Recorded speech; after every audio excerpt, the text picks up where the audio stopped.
जीत आपकी, जिसके लेखक हैं शिव खेरा। आप सुन रहे हैं फ्री बुक हब। अगर अब तक आपने पीछे के पार्ट नहीं सुने हैं तो प्लीज़ उनको प्लेलिस्ट में जाके सुन सकते हैं, और ऊपर आई बटन पे भी जाके सुन सकते हैं। तो स्टार्ट करते हैं आगे का टॉपिक। आंतरिक और बाहरी प्रेरणा, इंटरनल एंड एक्सटर्नल मोटिवेशन। प्रेरणा दो तरह की होती है, आंतरिक और बाहरी। बाहरी प्रेरणा यानी एक्सटर्नल मोटिवेशन, बाहरी प्रेरणा बाहर से हासिल होती है। बाहरी प्रेरणा के उदाहरण हैं पैसा, सामाजिक मान्यता, प्रसिद्धि और भय। उदाहरण के तौर पर माँ बाप से मार खाने का डर या नौकरी से निकाले जाने का डर। भय से उत्पन्न प्रेरणा यानी फियर मोटिवेशन। एक कंपनी पेंशन योजना शुरू करना चाहती थी। योजना को लागू करने के लिए जरूरी था कि उसे सारे कर्मचारी मंजूरी दें। जॉन के अलावा हर कर्मचारी ने उस योजना को मंजूरी देने के लिए दस्तखत कर दिए।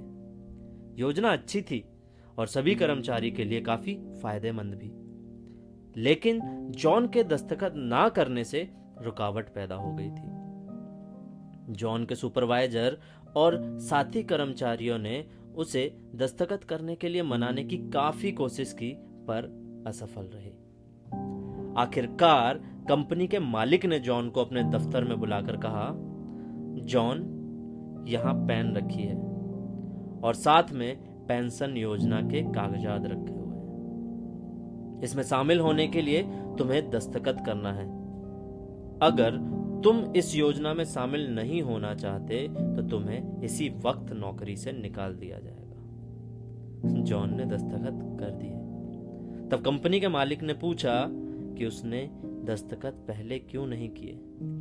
जॉन ने जवाब दिया, इससे पहले किसी ने इस योजना को इतनी अच्छी तरह समझाया ही नहीं था जिस तरह आपने समझाया। अगर आपने अभी तक फ्री बुक हब को सब्सक्राइब नहीं किया है तो अभी सब्सक्राइब करें।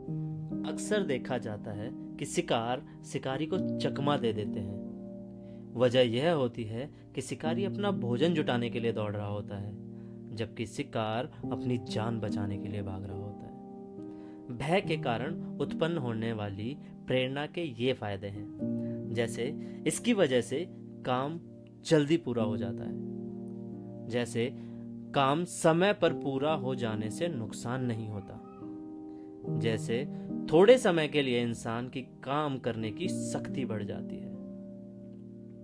हम इतिहास में पढ़ते हैं कि पिरामिडों को गुलामों ने बनाया था।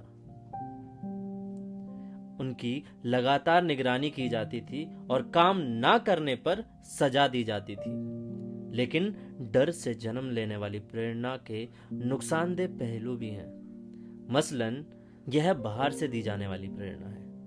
इसका मतलब यह है कि प्रेरणा तभी तक कायम रहती है जब तक प्रेरणा देने वाला मौजूद रहता है। प्रेरणा देने वाले के हटते ही प्रेरणा भी समाप्त हो जाती है।